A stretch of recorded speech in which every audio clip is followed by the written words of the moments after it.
Hi, this is János, it's Real World Audio, and I'm going to share a critically important advice to everyone who is building, DIYing your speakers, amplifiers, or any other component, big major component in your stereo system. And this advice I'm going to give will make the difference between you trying out many things and burning out and being successful. So here goes the long version of it and what is the advice. So it depends on you why you get into DIY audio, why you want to build your own amplifier, your loudspeaker. Some of us do it because you heard something, you already know what sounds really good to you, and you want to have it at your home, but you don't have the money to do it, so you want to do it cheaper. That's one way. Or the other thing, that you heard stuff, but you don't like any of that, so you want to make your own path. And thinking about it, usually in the truth, the reality that is suitable for everyone is both of these cases. So both of these cases apply, that you are not entirely satisfied with everything, neither with their quality, neither with the price that they are being sold, so that's why you build it. And in the beginning, when you DIY something, in every single case, every feedback I ever heard, every DIY attempt I witnessed and heard of were landslide successes. And it doesn't mean that everyone built something that's better what you can buy for the most outrageous amounts of money. Not at all. What it means that anyone who spent any money on a DIY project, they never regretted spending that money on it, and that maybe it was not the best sounding gear they ever heard, but for that money, it holy moly, it smoked everything they ever heard. It just expands people's minds that for a given amount of money, you can get way more satisfying results with DIY compared to spending the same money on a commercial product. And some people, they are happy right away with what they get, and others, they just get like, wow, like a bug biting you, and you want to DIY more and more and more, and you get addicted to it, and you build more. For that, you have to learn, go through a really steep learning curve, and try out different things. And here is where my advice comes. When for those of you who are in this state, who are in this part where you just you were bitten by the bug, and you are just trying out newer and newer stuff. And here, what makes the difference is that, number one, you have to build up a knowledge and skill set to make it work, so you can step it to the next level. So it is basically you yourself progressing, your knowledge progressing, your understanding progressing, and also during this time your hearing skills, listening skills must improve, because if they don't, then you will be like a blind person trying to navigate in an art gallery. It'd be pointless. You can go any direction, you're not seeing anything. Same thing with audio gear. You can do any kits and you can buy any gear. If you can't tell the difference, just buy the cheapest one that you are happy with, and that's it. The hobby is done for you. And of course, some people say that's snobism or something like that, but hey guys, music is about personal development. So when someone is becoming a violinist or a guitar player, on the day one, when they pick up the guitar, they know very little about music and sound and anything else that comes to it. And as they progress, they have their understanding, their listening skills, their interpretation, how music works, just massively transforms. And maybe you, like myself, we don't have the technical skill set to play an instrument at a high level, but that is not forbidding to have our understanding, have our grasp of music grow.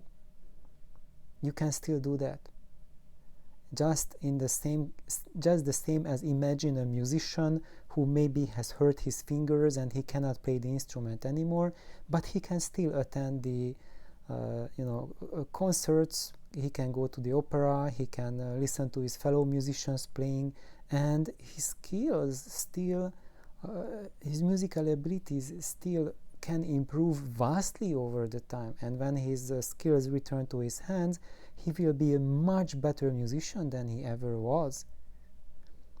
And that is the same for us. You have to get your hearing in control. And not just your hearing, your brain that controls your hearing, your understanding of music. And you have to grow yourself. That's the number one thing. Your stereo system growing, it's secondary at best. It is completely, entirely meaningless in case you don't grow with it. So that's the very core of the issue.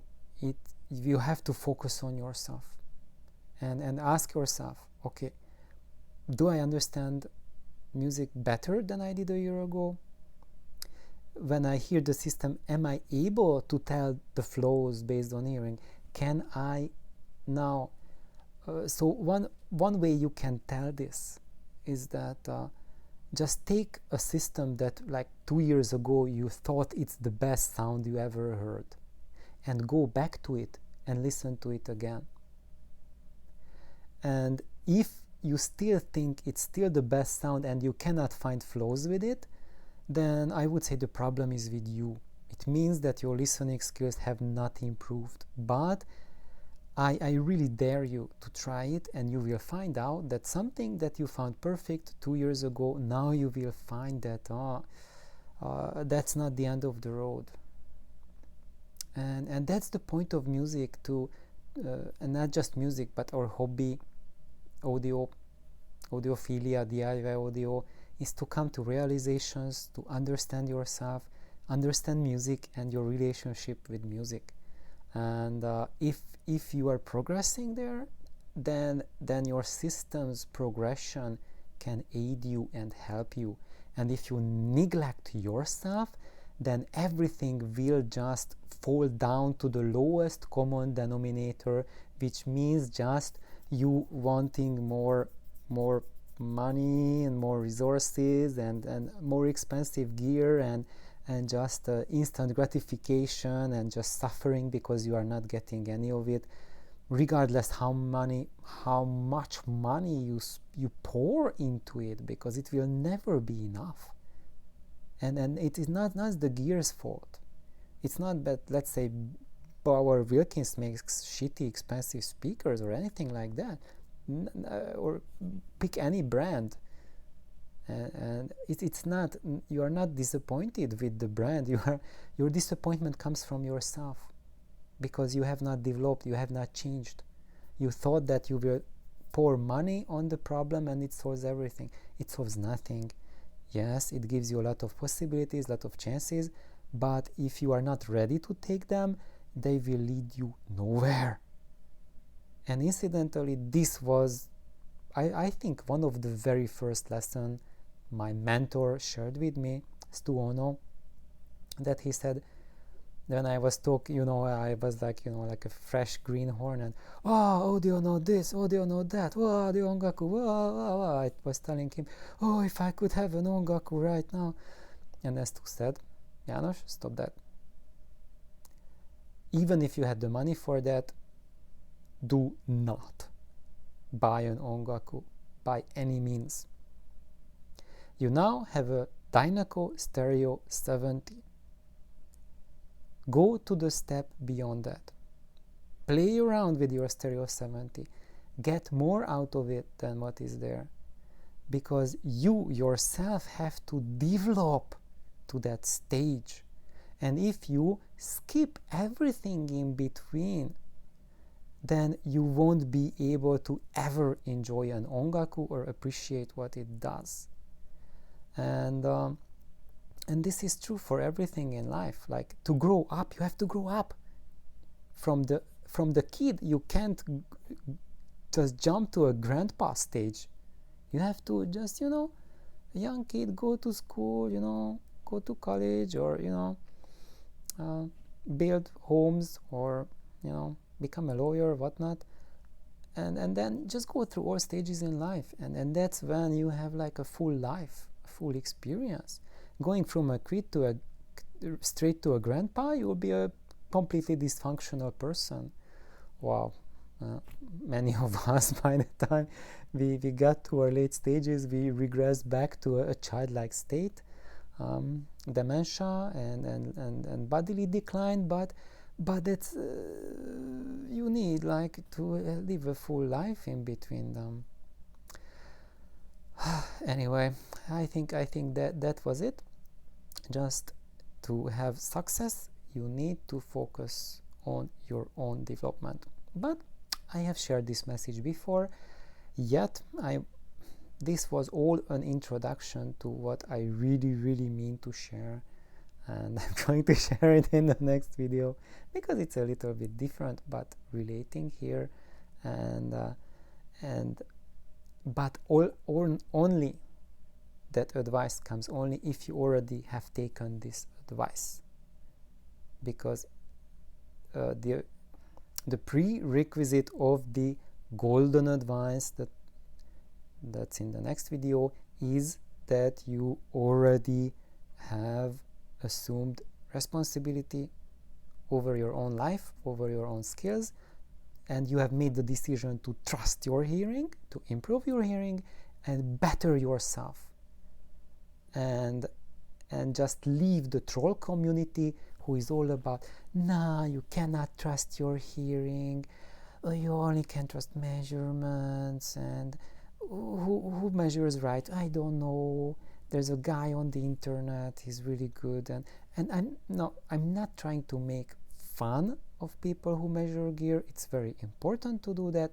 It has its place, but for yourself, if you do not make the call to make this quest personal, your own, then it will be anything and everything, but it will never be part of your personal life.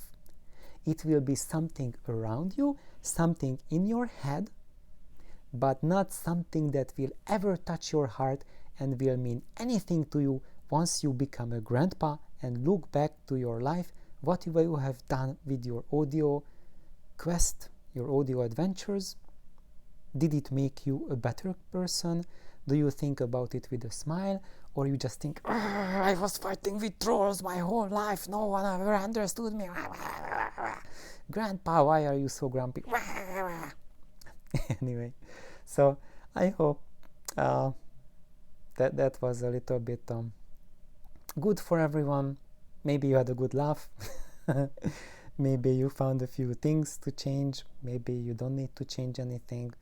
Maybe you are ready to, just get on the keyboard and János, blah, blah, blah, and I'm going to stick it to you. Blah. Anyway, have an awesome day, an awesome evening, and put on your favorite record or CD or stream your favorite music, and have a wonderful day. Bye bye.